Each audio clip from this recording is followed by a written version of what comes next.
What up, YouTube? Marcus Rockman here, Rockman YGO. Haven't done a video in a while, and I feel like I should do some. And been really busy since coming back from Japan. Got lots of things to do, etc. Anyway, so today I have a deck profile. Well, the deck I'm currently running. Uh, which is plants, Tengu plants, or tour guide plants, whatever you want to call it. Yeah, it's it's pretty ridiculous. It's really powerful. The cards are pretty overpowered right now. In terms of the TCG exclusives like Reborn Tengu and Tour Guide and Maxi, I think they're really overpowered. So I've just been using those cards at the moment. Anyway, so enough of nothing, and onto the deck. Alright, so I'll probably play this in a 5k qualifier tomorrow. So here it is, the deck. So 1 Blackluster Soldier and the Way of the Beginning. 3 Tour Guides. Sangan. 3 Thunder Kings. 3 Reborn Tengus. Lone Fire. Glowbulb. Spore. Dandelion. Debris Dragon.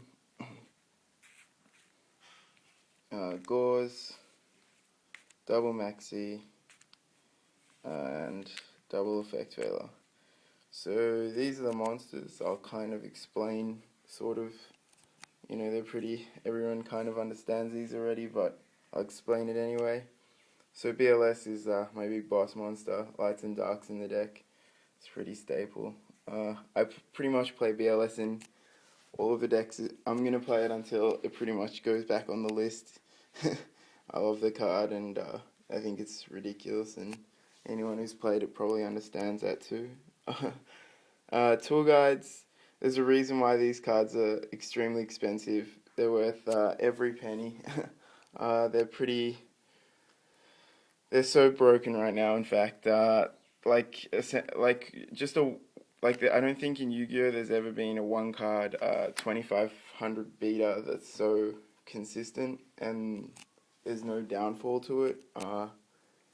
It's pretty overpowered. He also, Tour Guide still is pretty much as good as ever.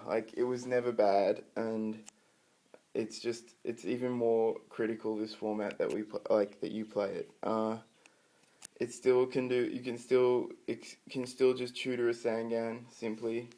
It can make Levier mid to late game gets back some of your RFG plants potentially, and Leviathan is just a really good out to a lot of cards this format that you generally don't have with any other cards. So Tour Guide is very efficient. It's supremely good because it gives so many options, and that's why cards like this, because cards that can do more than things do multiple things are just really powerful. Anyway, Thunder Kings.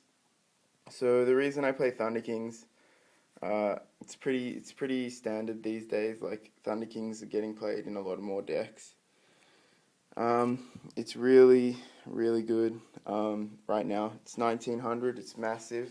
There's not many things that just generally get over it.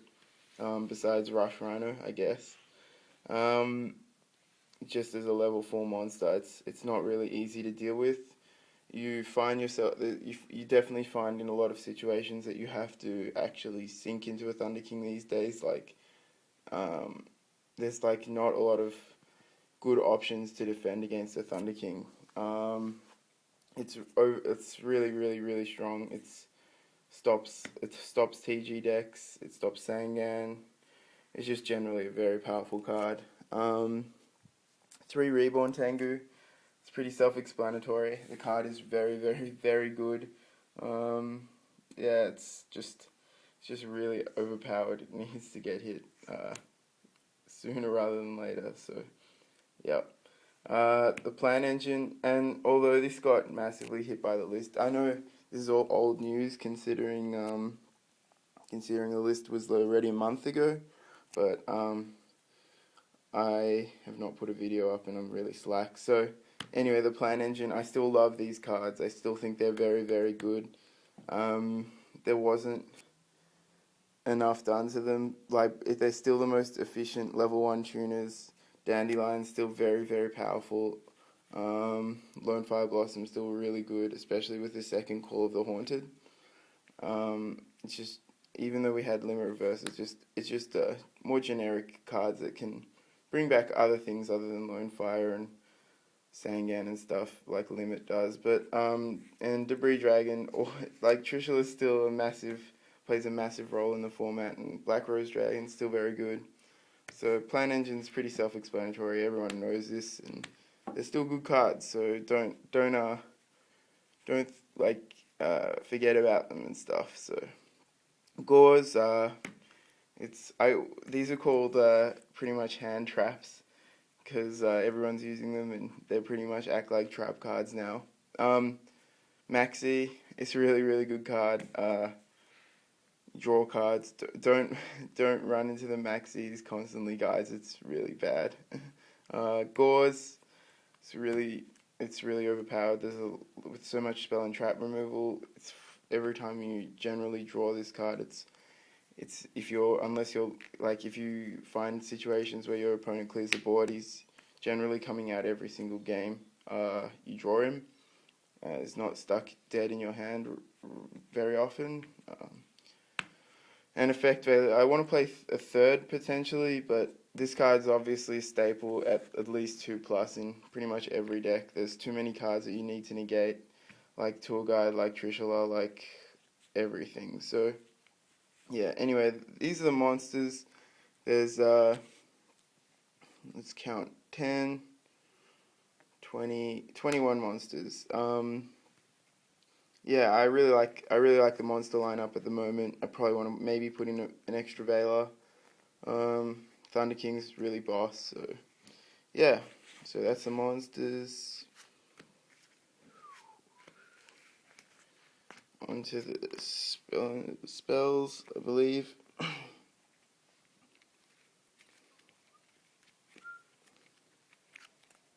Alright. Cool. So 1/1, pretty standard in plants. Book of Moon. Some people have kind of lost room for Book of Moon in this format, which is completely fine, because that's acceptable if they don't want to play Book of Moon, because a lot of decks are actually really tight for room, and they don't really want to, Book of Moon's a semi-flexible card. But no, I still like Book of Moon. Still deals with monsters that get Veilered on your turn. Like, you drop a Trish and they Veiler it, and you still can book it and get around it. So I really like Book of Moon still, and I think it's a good out to Veiler in general, and I think it's still a really powerful defensive trap card. A new addition to this format in terms of seeing play is Scapegoat.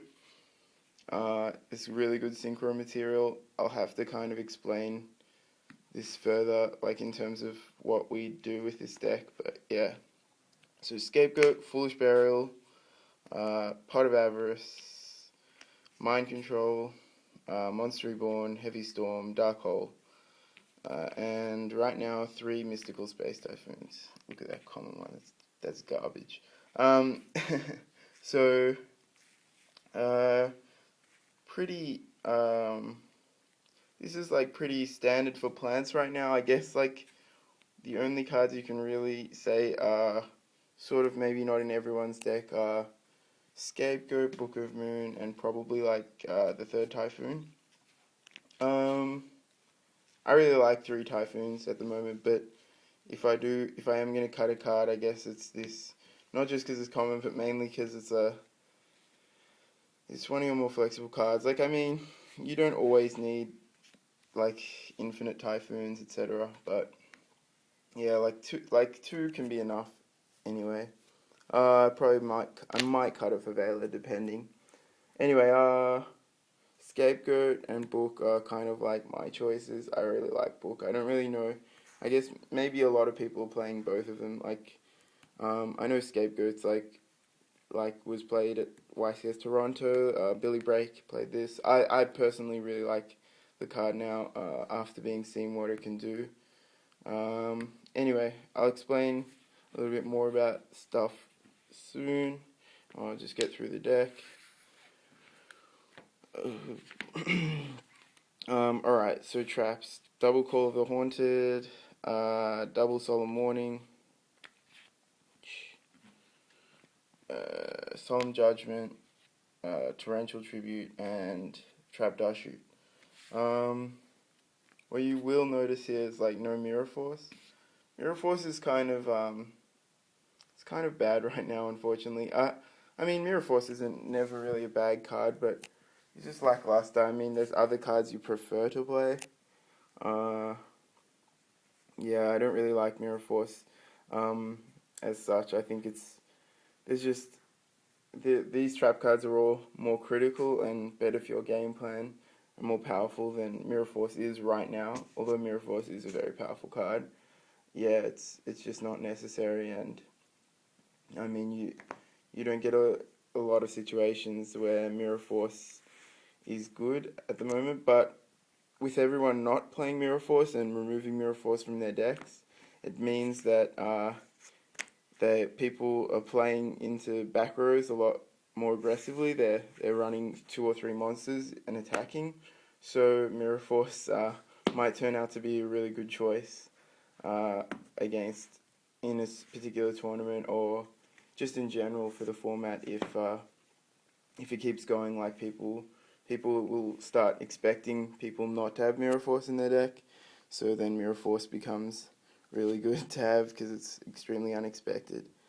Anyway, so I'll do the extra really quick because this video is getting long. Leviathan, number 17, Levier, Lev and Lev, as I like to call them, Utopia. This is Steel Swarm Roach right now, but it's not Steel Swarm Roach because it's bad. Yeah, this card's extremely overrated, so don't really worry about this. I'll probably change this for an Ancient Fairy Dragon or a Arcanite Magician. It's just a very lackluster Steel Swarm, so don't worry about that.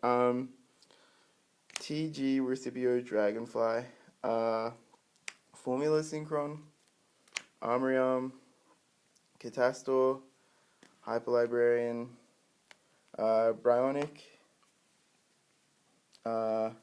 Orient Dragon, Black Rose Dragon, Scrap Dragon, and Stardust Dragon, and Trishula.